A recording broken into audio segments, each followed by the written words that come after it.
the topic of discussion that we had discussed a couple of weeks ago is like grass fed. You know, a lot of places, I never even heard of grass fed beef, frankly, until like 6 years ago. It was beef and I ate it. And, about 6 years ago, you're ahead of the curve. I didn't hear about it until like last year. I mean, maybe it was 4 years ago. I don't know when. It was sometime in the distant past. And I'm like, what is that? Oh, it's just for like super healthy people who eat like organic food all the time. Before I was eating organic food commonly.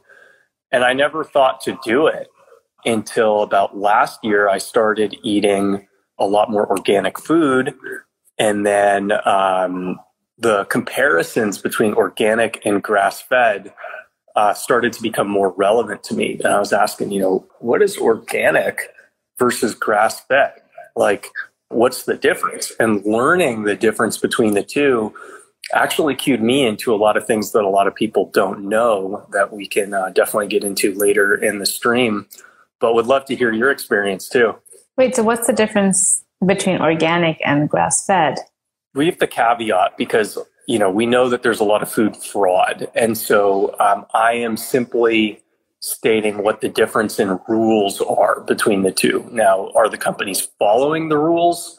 No, probably, yeah. That's up to you. So a lot of organic food made in the United States probably isn't like fully organic. I still buy it. I still feel better when I buy it, especially, dairy and bread products, like gluten products. I feel like I do a lot better on non-GMO gluten. As it pertains to grass-fed beef versus organic beef would have to eat the diet that is consistent with the definition of, things that are organic. I don't know, what the exact definition of that is, but it should exclude genetically modified components. So Monsanto generated crops. Okay, got it. Crops that have been sprayed with glyphosate. Grass-fed is used to sell beef at a higher price point, but conveniently has no definition according to the FDA or USDA. And so if you actually Google this, you can learn it in 30 seconds, where there are two standards that companies must follow to be designated as grass-fed. One, the animal is eating grass, like the stuff that you would see in your backyard or something like that. It's grass, the animal's eating it, it is grass-fed. But the tricky thing is, because how do you define grass? Is it only Kentucky bluegrass? It's like, I don't think grass is like a scientific category, the way like felines are. And so what the government allows beef producers to do is create their own definition of what grass is. We have a standard. We wrote it ourselves and we conform to it. And so what that means is they could put all sorts of junk on this grass and call it grass. They can layer it with canola oil, call it grass, right? They can just soak, whatever it is, the feed that they've defined as grass, in with inflammatory omega-6 rich seed oils to fatten up the animal, and they can still, stamp a grass-fed label on it and be by the books and playing by the rules. Yeah. So that's going to be pretty questionable and probably feeds into your experience with grass-fed products. Yeah. So I think I've heard the idea that you should do grass-fed and grass-finished. That way, it's eating. Because another way that a farmer or whatever you want, a food company can start around this is they can feed the cows grass only at the very end and call it grass-fed. And so the theory is that you should get grass-fed and grass-finished, so it's clear that they were fed grass their whole lives. Grass-fed tends to be a lot leaner, and you can tell. Yep. If you go to the store, if you go to Whole Foods, for example, and you look at the meat counter, you can tell what's grass-fed and what's not, because grass-fed will always be leaner. And so I think this is if you go to a good butcher shop, you'll know when something's grass-fed typically, because you can tell by the fattiness of the meat. Yep. Secondly, for example, I've been getting my meat from Whole Foods, and I find that it's actually really good quality. I haven't, with butcher shops, I've noticed it can be hit or miss. And then the other way that I've found really good quality, whether it's grass-fed or, typically if you're going for a really high quality farmer, it's by default going to be grass-fed, I noticed. Yeah. All the Whole Foods does offer just pasture raised, but doesn't say, yeah, it's pasture raised, but I think it's grain fed, but they're living on a pasture basically. Yeah. And like, I don't even know how that's defined. It's like, what does that even mean? There might be a definition that I'm ignorant of, but anytime you're dealing with food marketing, you realize that a lot of the messaging is actually meant to deceive you and convince you that a thing that is one way is actually another way. One thing that one of my cattle rearing friends told me is that a lot of beef that's being produced by small farmers actually is organic, but they don't have the funds to get the certification through the USDA I think the USDA. And so I think what this means is larger companies have enough money to create their own definitions and slap any label they choose on their products, where smaller producers maybe are understating the value of their products because they don't have the capital to clear the regulatory hurdles and get these designations on their products. Yeah, I don't know much about that. The other place that I found, local butcher shops I found are a hit or miss. It depends on the quality of the butcher shop. And then Whole Foods I found is actually good quality, at least the one by me. I don't know about all Whole Foods. And the other place that I found good quality is like finding some online retailer. Like I use US Wellness Meats, and I find their meat to be pretty high quality. Like, for example, their cuts, I could tell they're obviously grass fed. And then I get like their ground meat, and it's really, really fresh. So I think like you can definitely find it. Like if you're like, for example, I wouldn't buy my meat at like Publix, which is a very popular grocery store in Florida. Like it looks good, but I don't know. I'm just not there. I don't want to take the risk. Meat snob. Yeah. Someone asked, what do you think about meat from Costco? I used to buy meat from Costco. I stopped doing that more recently because last time I went, they didn't really have a great grass-fed selection. And at the time I was all about grass-fed. Now I'm kind of like, I can do both, but I don't know. Have you tried Costco? I have. And, I got my Costco card a couple weeks ago, did a nice little tweet about it. And, Alexander, Preethi's boyfriend, commented on it that, what did he say? He said this type of flexing should be illegal. I said, young kings, be sure to enjoy the finer things in life, and posted a picture of my executive Costco membership. I bought their beef. I bought their eggs. I bought their cheese. The good thing about the Costco beef is it's obviously cheaper than some of the other beef that you're going to buy. So if you're cooking for a family at scale, and you're looking to save a couple bucks, like that's probably the easiest route. I found that my joints don't feel as good eating Costco meat versus the organic meat that I've been recently buying. The organic meat that I've recently been buying is much more expensive. It's probably closer to like $22 a pound, whereas the Costco meat's closer to like $10 a pound. I happen to be willing to invest in my joints because that will be the limiting factor in how long I can, happily live. It's interesting that you notice a difference in your joints. Yeah. So the other interesting thing that I've read recently is like an argument for consuming grass-fed over grain-fed is because the grain-fed cows are eating grains, their fat content has more PUFAs. Probably.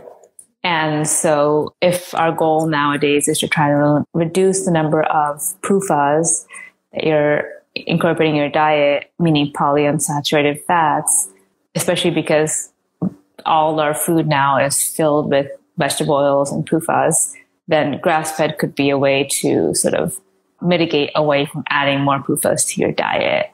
But like personally, I don't notice it. Like, I don't know, maybe I'm just like not attuned to it, but I don't like, I still will 50% of the time get grass fed, but I don't notice a difference. Like not yet, at least. Yeah. Wait till you get to be old like me. And then I really do think that in your 30s, that is when, especially if you've been lifting for like 10 or 15 years, which I know you're a little bit later to the game. So you might start feeling it like when you're 40 or something. Whereas somebody like me, I started feeling it when I was in my early 30s.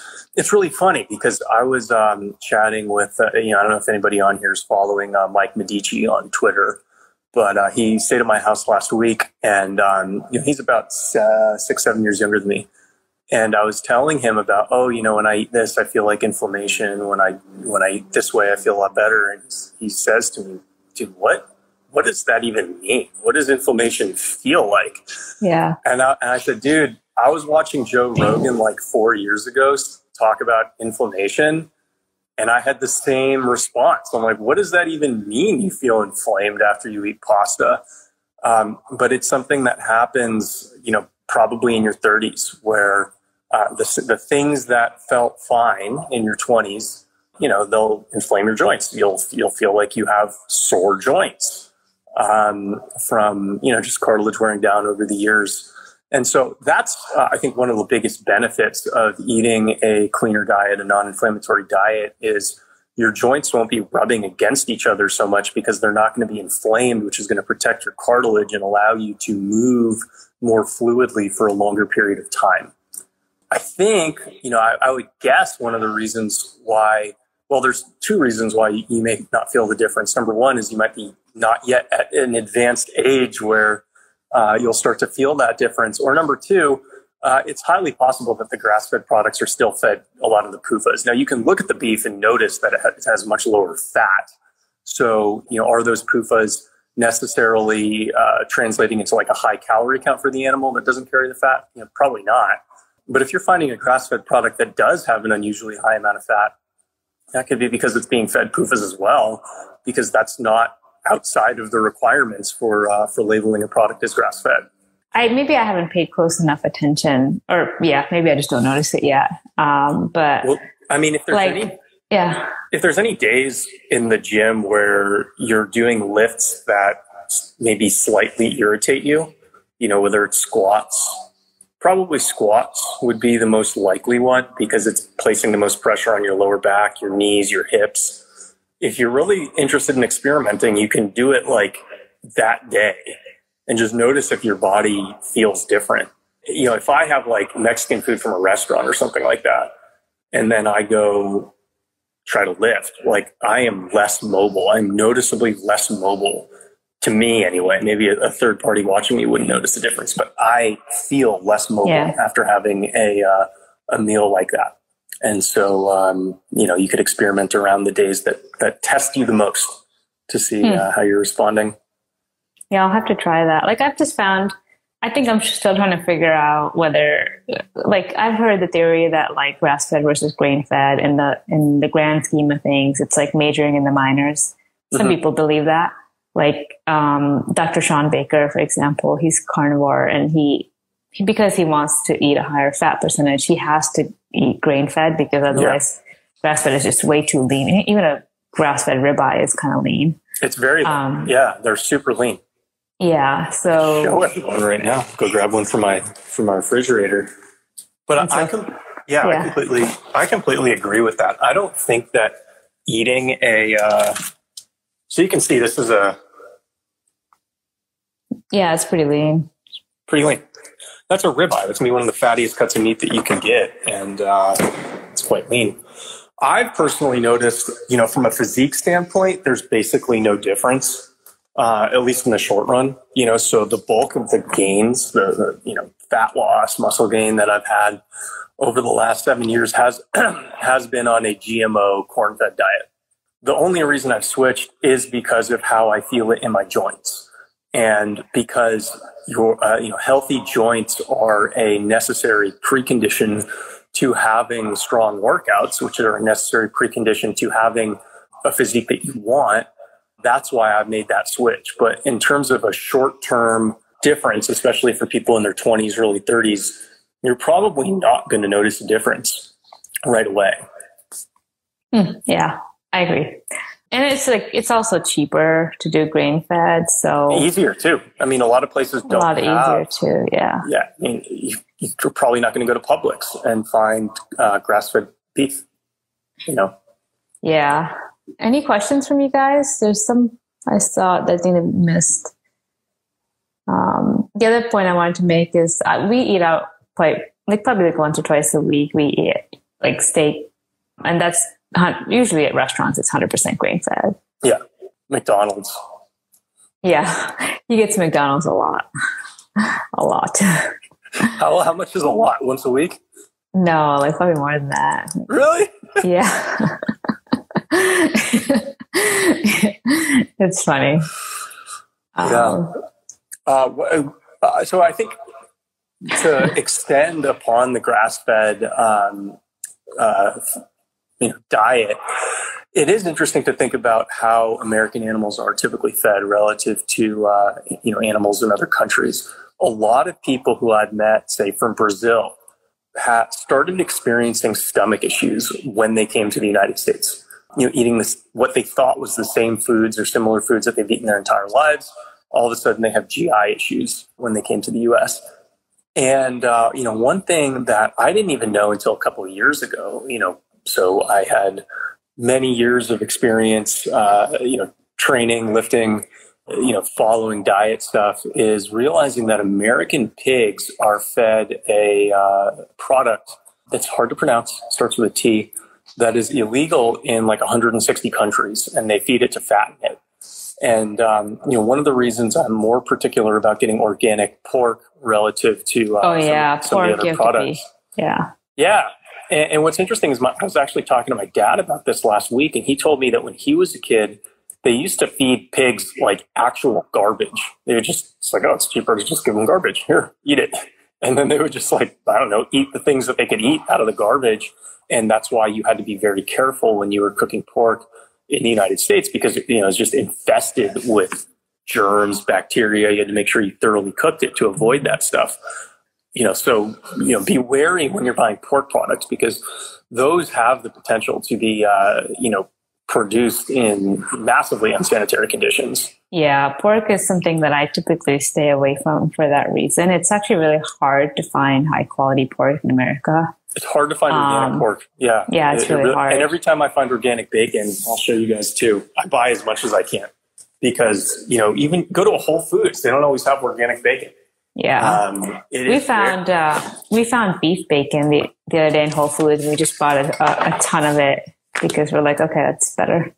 Yeah. So that's some good stuff, but every once in a while, because it's not cheap. Question says, any evidence that grass-fed meat products are mixing questionable stuff into their grass? You don't need evidence. You just need to understand economics. And I think the better question is, are you familiar with any business sectors that don't operate in the gray area between regulation and lack of regulation? I'm not aware of a single one. So the question would be, why would you expect food producers to act differently than every other sector of the economy? Do you think banks follow every law to the T and don't operate in the gray area? I'm certain they don't. Do you think tech companies follow every law to the T and don't operate in the gray area? I'm certain they don't. And the ones who tried would never scale. So I have no reason to believe that food producers would operate any differently than any profit-oriented business sector. So you have to assume that it's happening. Yeah, and I think that's why typically the best bet I found is going to producers that you can trust and that you can vet. And that's what worked well for me. What exercise has had the greatest benefit for longevity in your lifting career? That's like sort of asking, like, I think like asking what are the best exercises tends to be the wrong frame of questioning. Because it comes to like, every person will recommend something different or something unique. And so there's no one single exercise or even 2 or 3 exercises that are going to be the best for you. It really depends on your goals, what you like doing, what you don't like doing. So I'll let you sort of handle that question. But I think like people always want a very cookie cutter, simple answer because they don't want to sort of complicate it. But the reality is like exercise science is very complex and there's no single answer. And it might also change throughout your lifetime. Like for me, like there's periods of my life where I will do a lot more lifting, but then other periods where I'm doing more like Pilates and other stuff because that feels good for me at that time in my life. So again, like really depends, I think. Yeah, my view of that is if you're going to pick a single best exercise, you have to make a lot of caveats with the assumption about your anatomical structure, injury history, all that. So provided that you have a skeletal foundation that allows you to perform these exercises correctly and you're recovering properly between them, so your body is regenerating, not degenerating, the exercises that I think would be the best for most people, provided that they're doing them properly, again, with enough rest in between sessions, would probably be some form of a hex bar deadlift, and then some form of a maybe front squat or safety bar squat. And the reason I would pick those is they're going to press your skeletal system more than any other exercise. You're going to carry most of your muscle mass, whether you're a man or a woman, in your lower body. And so exercises that are placing, near maximal strain on your lower body will, create muscle mass that powers your metabolism. Now, the caveat for that is you need to have a healthy skeletal system in order to perform these exercises and have them regenerate your body rather than degenerate your body. So sometimes it might make sense to switch to, a Pilates-oriented program, a yoga-oriented program. So I know everybody wants a very simple, straightforward, just do this thing answer. Unfortunately, your body isn't the same day to day, week to week, month to month. And so you really do need a custom solution for what your body is telling you at that particular moment. Yeah, and this can be really hard for people who are new. So I've found that I think the biggest mistake, for example, I made earlier in my lifting career is not following a program until I knew what I was doing. I tried to just figure it out myself, and I think that was pretty dumb. So if you are asking very beginner questions or you feel very confused, I'd say find a trainer that you really, really trust and just follow a program for 6 months. I still follow Brett's programs and I think they're great. I don't have to think about it because he's thought about it. He spent 20 years learning about human anatomy and what builds glutes.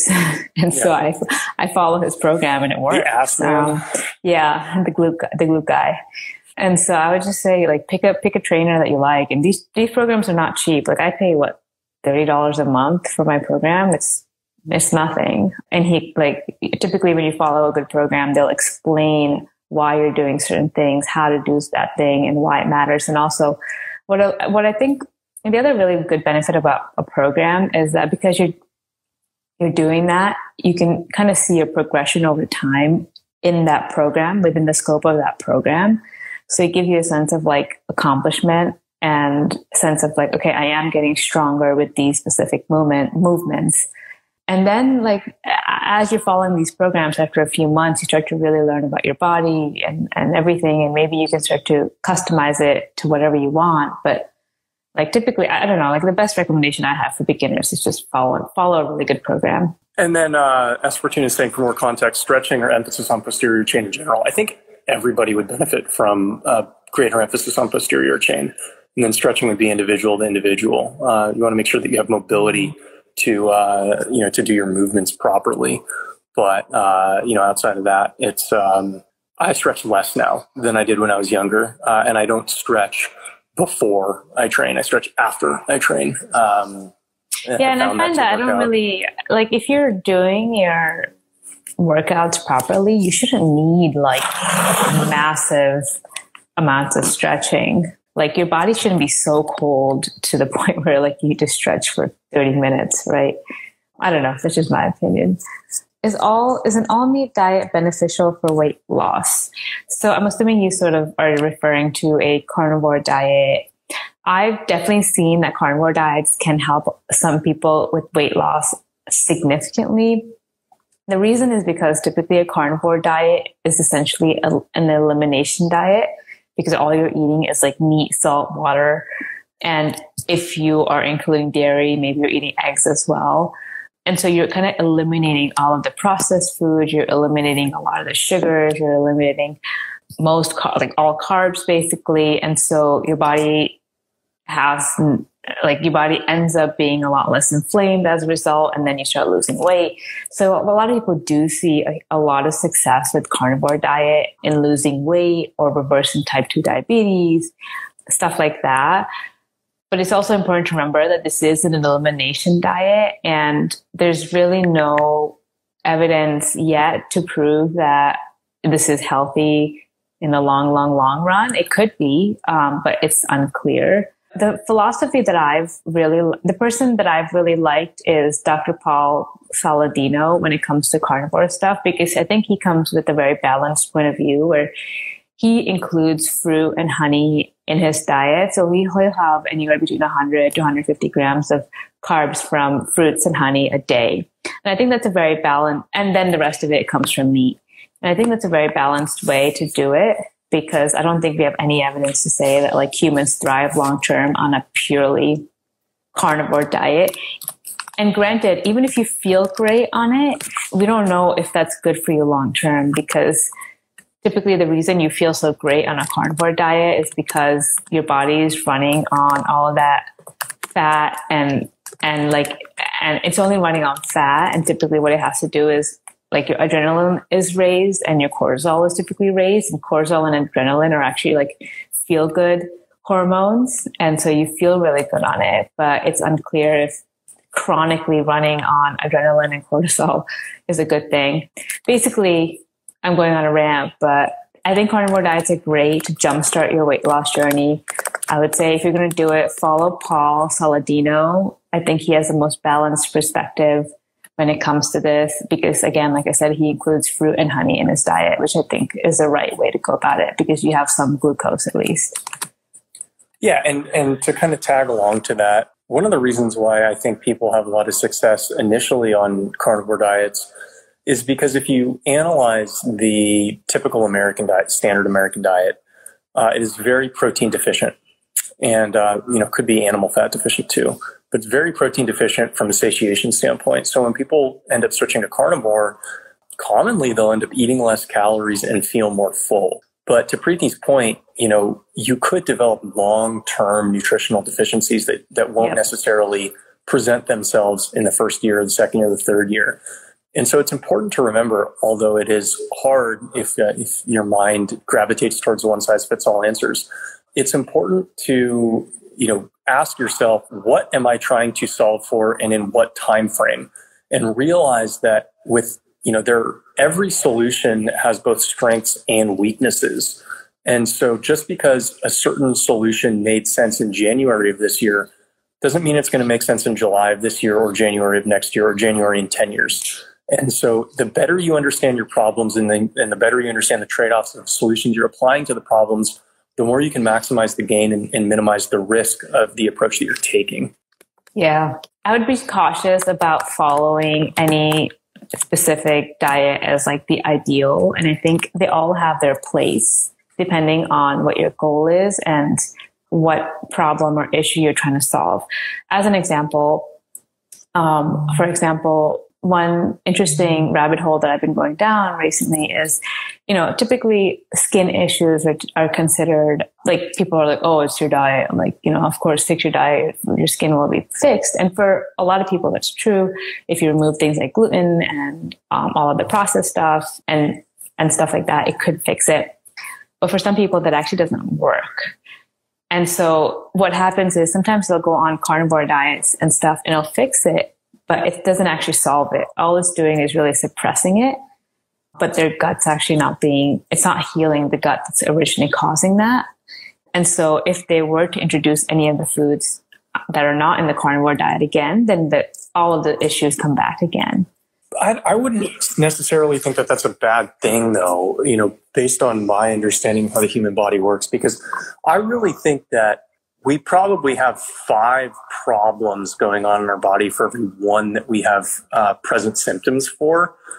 And if you can suppress the symptoms for a long enough time, it doesn't matter. Like it's like, think about our society, or a successful society, for example. Like a successful society will have tons wrong with it at all times. And you actually shouldn't try to run a successful society around eliminating every problem within that society, because taking that approach will actually result in a greater amount of problems or larger problems to solve. So, then the question is a symptomatic cure for something effective? And, let's say joint inflammation, right? So you have joint inflammation from life, from working out, from lifting weights, and probably, quasi-dysfunctional movement patterns. So if you're eating an inflammatory diet, that's going to make that problem more present. You know about it. It's also going to exacerbate the problem because the inflammation itself will lead to arthritis. But if all you do is eliminate the symptoms, especially if symptoms are generating more symptoms, right? So we tend to think of, it only addresses the symptoms. It's like, okay, well, do the symptoms bring on more symptoms? More symptoms. Is addressing the symptoms actually effective in preventing the exacerbation of the existing problem? If yes, then it's a good solution. If you're incapable of addressing the underlying problem, say you derive significant benefit from certain activities that also have a side effect of causing certain problems, whose symptoms you can suppress through viable lifestyle changes, then it's like, okay, well, yeah, maybe you should do that. So the more complex you want to get, the more complex the answer is going to get. Yeah, I think in this case, for example, I've been going down the rabbit hole of these people who have like these incredible skin issues. They went on some diets and they fixed it, but like it wasn't really actually fixing any of it. They sort of came back as soon as some things were introduced and all that. And then they dug a little bit deeper and they discovered some of the root causes. And then when they fixed some of the underlying things and they added everything back to their diet, and they're totally fine. So I guess my point being, like, some of these elimination diets, I think they suppress issues, and it might seem like the issue's being solved, but it could be that it's just suppressing it really, really well. And just something to think about. Like, that's the rabbit hole I've been going down of figuring out, like, are these carnivore diets like actually healing the gut or not? Because people say they feel great on it. Like, carnivore people say like amazing things. Carnivore is basically a cult now. And like, there's people who've been on it now for 10 years, like Kelly Hogan and stuff like that. And so there's evidence to show that people are thriving on it long term. And some women even have children on a carnivore diet, which is pretty crazy. So I don't know what my point was there. Just rambling. I'm sure it was brilliant. All right, cool. All right, thanks, guys. Thank you. Bye.